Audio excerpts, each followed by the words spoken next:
আসসালামু আলাইকুম। কি অবস্থা সবার? আশা করি সবাই অনেক ভালো আছেন। এই তো নতুন আরেকটি ব্লগ নিয়ে চলে এসেছি। এই ব্লগটা বেশ কিছুদিন আগের। কারণ গত ২ দিন ভূমিকম্পের কারণে এত বেশি ট্রমাটাইজড হয়ে গেছি যে কোনো রেকর্ড করার ইচ্ছাই ছিল না। যাই হোক সেদিন সকাল, সকাল আরাফের জন্য টিফিন রেডি করছিলাম। আর এইটা ছিল এ বছরে আরাফের স্কুলের জন্য লাস্ট টিফিন রেডি করা। কারণ এর পরের দিনই হচ্ছে ওদের স্কুলে ক্লাস পার্টি ছিল। আর তারপরে তো বন্ধ হয়ে গেল। এরপরে আবার এক্সাম শুরু হবে। তো এক্সামের আগেই হচ্ছে শুক্রবার পড়েছিল। আর তারপরে তো ভূমিকম্প এত সব কাহিনী।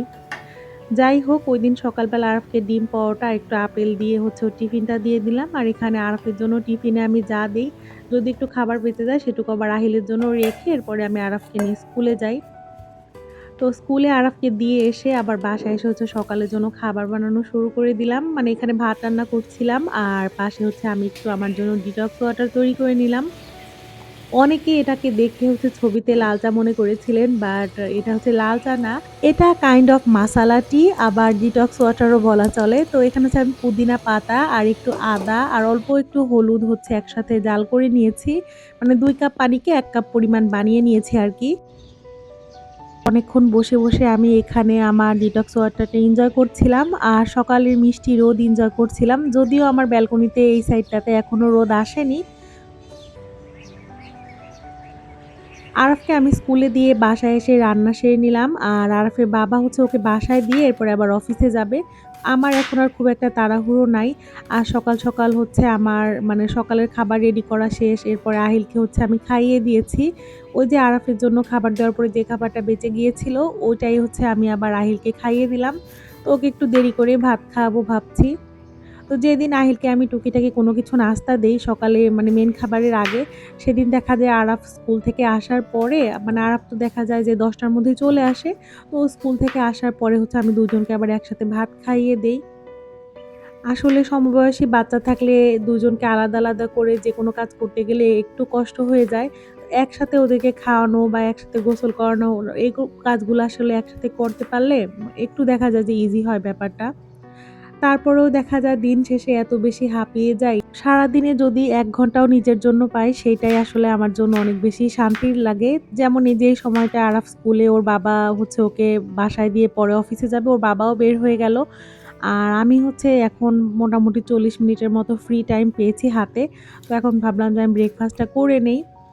সকালবেলা তো আমার ভাত খেতে একদম ভাল লাগে না। আর ঐদিন হচ্ছে আমি ভাবলাম যে একটু আপেল ছিল, তারপরে টুকিটাকি ফল দিয়ে আমি হচ্ছে একটু ওটস তৈরি করে নেই। ওটস যে আমি রেগুলার বেসিস এ ডায়েটের জন্য খাই সেটা না। আমার যেদিন মনে হয় যে সকালবেলা আমি ভাত রুটি কোনো কিছু খেতে ইচ্ছা করছে না, তখন আমি ওটসটা খেয়ে নেই। আর মেইনটেইন করা আসলে ভালো। আমার ওয়েট লস আসলে একদম হয় না বললেই চলে। পিসিওডি প্রবলেম থাকলে এটা মানে আপনারা বুঝবেন আরকি যার আছে হরমোনাল ইমব্যালেন্স। তো এটার জন্য আসলে দেখা যায় যে আমার ওজন একদমই কমতে চায় না। তো আমি চেষ্টা করি যে যেটুকু আছে এটুকুই থাক, এর থেকে আর না বাড়ুক। আর তো যাই হোক আসলে অনেক বেশি টাফ হয়ে যায় সবকিছু মিলিয়ে। তো এখানে আমি ওটস এর মধ্যে একটু টক দই, তারপরে হচ্ছে একটু ড্রাই ফ্রুটস আর হচ্ছে আপেল আর কলা মিক্স করলাম। এখন এটাকে রেখে দেব কিছুক্ষণের জন্য। আর এই তো তারপরে হচ্ছে আবার চা বসিয়ে দিলাম। আসলে একসাথে যদি সব খাবার বাদ দিয়ে দিই ব্যাপারটা খুবই খারাপ হবে আমাদের হেলথ এর জন্য। আর আমি যদিও চাতে খুবই কম পরিমাণে চিনি খাই। বেশিরভাগ সময় দেখা যায় দারচিনির গুঁড়াটা ইউজ করি আমি চাতে। একটু মিষ্টি, মিষ্টিও লাগে আবার ফ্লেভারটাও একটু অন্যরকম লাগে। যাই হোক এরপর এখানে দুপুরে রান্না বসিয়ে দিলাম। এখানে হচ্ছে আমি লাল শাক ভাজি করছিলাম। আর সেই সাথে হচ্ছে একটা পাঙাশ মাছ মানে একটা প্যাকেট বের করেছিলাম সেটাকে এখন হচ্ছে আমি ভুনা করে নিবো। অনেকদিন পরে এবার পাঙাশ মাছ খাওয়া হলো। আর বেশ কিছুদিন আগে আমি বাহিরে গিয়েছিলাম ঘুরতে। তো ওই ক্লিপটা আমার মানে রয়ে গেছিল বাসায় আসার পরে যে আমি টুকিটাকি শপিং করে এনেছিলাম। তো কি, কি কিনেছিলাম সেটাই ভাবলাম যে এই ব্লগে এড করে দেই। ঐদিন বিশেষ করে আমার হেয়ারের জন্য শপিং করা হইছে। মানে অনেকগুলা হেয়ার ক্লিপ, হেয়ার ব্যান্ড এগুলাই কেনা হইছে।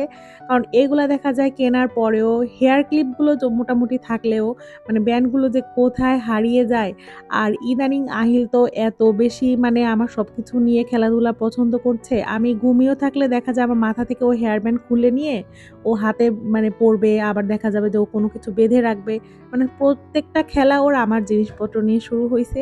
যাই হোক এরপরে হচ্ছে আরাফ আহিল এই যে ২ টা কিরিং কিনে আনছে। কিন্তু বাসায় আনার পরে দুজনের কারোই পছন্দ হচ্ছে না। কারণ এগুলা নাকি একটু গার্লিশ টাইপ হয়ে গেছে। পিঙ্ক কালার, তারপর পার্পল কালার। আমি যেহেতু কসমেটিক্স এর দোকানে গিয়েছিলাম তো সেখানে আসলে এই যে সব জিনিসই এভেইলেবল ছিল। তো কি আর করা যাবে?